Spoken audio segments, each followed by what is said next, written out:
Hi dear, welcome back to Timeless Wisdom. You've probably heard countless times that walking is the secret to maintaining health, activity, and independence as we grow older. Medical professionals endorse it, and friends sing praises of their routine walks. It's easy to see a brisk morning walk in the park as the secret to lifelong vitality. For many elders, it represents a delightful activity that keeps both body and spirit agile. However, what if I revealed that for some, this same walking could subtly dismantle everything they strive to maintain? Quite unsettling, isn't it? We're not trying to frighten you away from your walking shoes. This is not about inciting fear. Instead, we aim to reveal a seldom discussed truth. As we age, walking isn't always as benign as we might think. At times, it poses hidden risks, and recognizing this depends on truly understanding the signals our bodies send us. Aging transforms everything: the power in our knees, our breathing patterns, and our gait stability. What supported you at 60 could bring difficulties at 80. For some seniors, persevering in their daily walks is not a triumph. It's a silent struggle that leaves them in pain, unbalanced, or even in peril. This conversation isn't about halting movement, it's about adapting our activities to fit our current capabilities, not those of our past.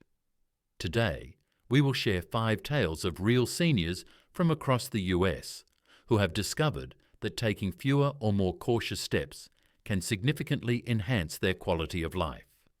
If your walks leave you feeling more exhausted than invigorated, if you're experiencing persistent new pains, or if something just doesn't feel right, this message is for you.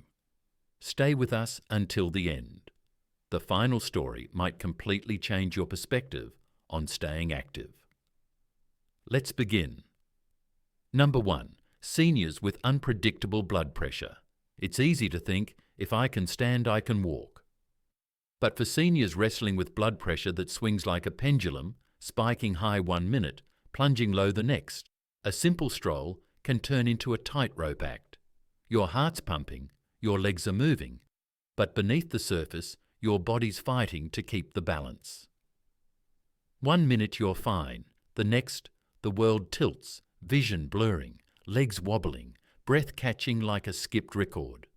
It's not dramatic until it is, and by then, you might be leaning against a mailbox, wondering how a walk turned into a warning.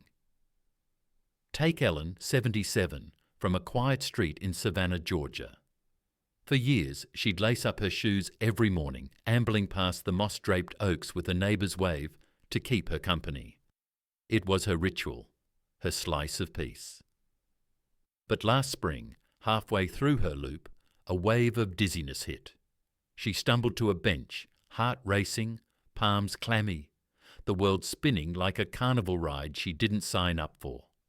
A passerby helped her home, and her doctor later traced it to a blood pressure drop tied to a new medication she'd started. Ellen had brushed off the occasional lightheadedness before, chalking it up to humidity or a restless night. But that day taught her. Her body wasn't just tired, it was signalling. Now she checks her pressure before heading out, sticks to shorter paths on shaky days, and swaps walks for chair stretches when the numbers don't line up. She's not weaker, she's wiser, moving with her body, not against it. The benefit? Awareness saves you. Tuning into those subtle cues, racing pulse, fleeting dizziness, lets you adjust before a walk becomes a fall. It's not about stopping, it's about steering clear of the edge. You get to keep your independence, your pride, and that sweet morning air, just on your terms. Number 2. Seniors with worn-out joints. Pain's a tricky messenger. Sometimes it's a nudge to keep going. Other times, it's a plea to stop. For seniors with advanced joint degeneration, knees grinding, hips creaking, back stiffening, walking can feel like a loyalty test to a body that's carried you far.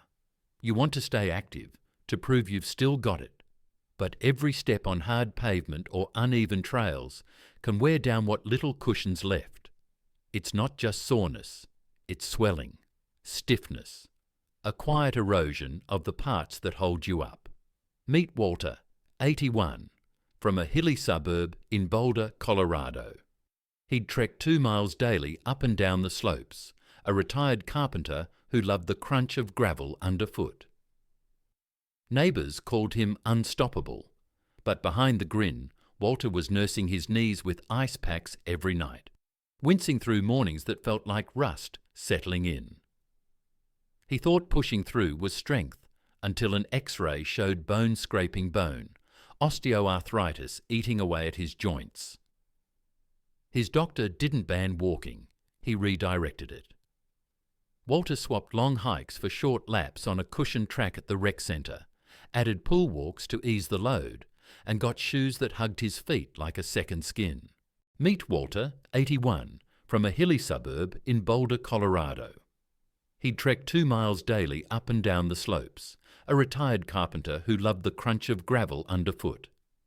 Neighbours called him unstoppable, but behind the grin, Walter was nursing his knees with ice packs every night, wincing through mornings that felt like rust settling in. He thought pushing through was strength until an X-ray showed bone scraping bone, osteoarthritis eating away at his joints. His doctor didn't ban walking, he redirected it.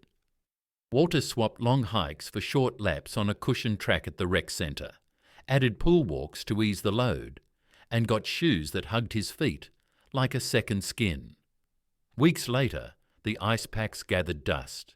His sleep deepened and his smile returned, not because he powered through, but because he pivoted. The gift here?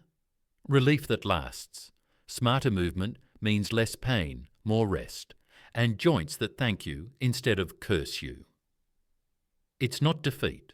It's a detour to a life where you move without dread, where every step feels like a choice, not a chore. Number 3, seniors healing from surgery. After surgery, there's this itch, hope dressed as impatience. You want your old self back, the one who strode through life without a second thought. Walking feels like the bridge to that freedom, especially after weeks of bed rest or rehab. But for seniors fresh off operations, spine fusions, hip replacements, even heart procedures, rushing back to the pavement can unravel the healing you fought for. What feels like a gentle pace to your mind might be a sledgehammer to tissues still knitting together. Consider Beatrice, 76, from a leafy neighbourhood in Raleigh, North Carolina. She'd had knee surgery after years of limping, and the promise of walking pain-free lit her up. Her surgeon said, "Take it slow." But Beatrice, stubborn and spirited, started her old half-mile route days after coming home. At first it felt like progress, until sharp pain shot through her leg and swelling crept in. She'd strained the healing ligaments, pushing her recovery back months. Her physical therapist stepped in with a plan. Tiny indoor walks, guided stretches, patience she hadn't wanted to give. Slowly, Beatrice rebuilt, stronger, steadier, prouder than if she'd forced it. She learned healing isn't a race, it's a rhythm. The payoff? Time well spent. Easing in protects your progress, turning fragile recovery into lasting strength. You're not sidelined, you're building a foundation step by careful step for a body that carries you forward, not back.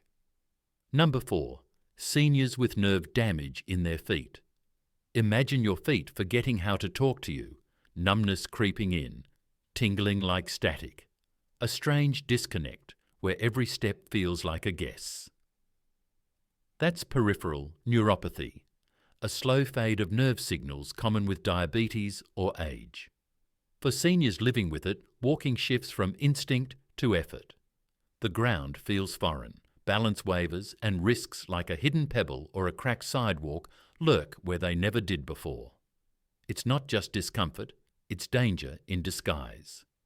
Take Raymond, 73, from a coastal town in Oregon, a retired fisherman. He'd wander the beach at dusk, the sand cool between his toes. But over time, diabetes dulled his feet. Tingling turned to nothingness. One evening, he tripped on a driftwood snag he didn't feel, twisting his ankle. Another night, he missed a step on his porch, bruising his pride more than his knee. His doctor confirmed neuropathy and urged caution. Raymond didn't quit walking. He adapted. He traded beach treks for smooth gym floors, added balance exercises, and wore shoes with grip and give. The ocean still calls, but now he listens from a bench, safe and steady. The reward? Confidence reclaimed. Adjusting keeps you upright, literally and figuratively, letting you move without fear, secure in a body that's still yours, even if it speaks a quieter language now. Number 5. Seniors with mystery fatigue or breathlessness. There's tired and then there's tired, a bone-deep weariness that lingers, a breath that catches too soon. If your walks leave you winded after a block, if your chest tightens or your legs turn to lead, it's not just age creeping in. It's a whisper from your heart or lungs, maybe both. Unexplained fatigue or shortness of breath isn't a quirk to shrug off. It's a clue, a flare in the fog that something's simmering beneath. Meet Dolores, 83, from a bustling corner of St. Louis, Missouri. She'd circle her local park daily, a ritual since her kids were small, but last winter she couldn't make it past the first bench without gasping, her energy draining like a punctured tire. She blamed the cold, her weight, anything but the truth. A checkup revealed silent anemia. Her blood wasn't carrying oxygen like it should. With treatment, rest and a gentler pace, shorter walks, more breaks, Dolores felt the fog lift. She's back in the park now, slower but surer. Her breath a steady. Companion again. Ignoring it could have stolen more than her walks. Listening gave them back. The beauty? Early answers. Heeding those signs, tight chest, quick gasps, catches trouble before it grows, trading panic for peace. You're not slowing down. You're stepping up. Choosing a path where every walk feels like a gift, not a gamble. Walking's woven into who we are, a thread of freedom, a pulse of life. For seniors, it's more than exercise. It's a tether to the world, the crunch of leaves, the nod from a neighbour, the quiet of your own thoughts. But what we've uncovered today isn't about taking that away. It's about holding it closer, smarter, safer. These 5 stories, Ellen in Savannah, Walter in Boulder, Beatrice in Raleigh, Raymond in Oregon, Dolores in St. Louis, aren't warnings. They're wake-up calls wrapped in hope. Maybe you saw yourself in their steps, or someone you love. Don't panic, but don't turn away either. This isn't about less living. It's about more. It's the courage to ask, what's my body saying? And the grace to answer with care. Talk to your doctor, tweak your routine, find what fits. Because movement matters, but your movement matters most. It's not about giving up. It's about embracing the wisdom of the present. What resonated with you today? What insights will you take forward? Please share your thoughts in the comments below. Your contributions keep our community vibrant. If this message inspired you, don't forget to like, subscribe, and share. Together on Timeless Wisdom, let's continue moving forward thoughtfully towards more fulfilling days. Thank you for tuning in. I look forward to our next journey together. See you next time.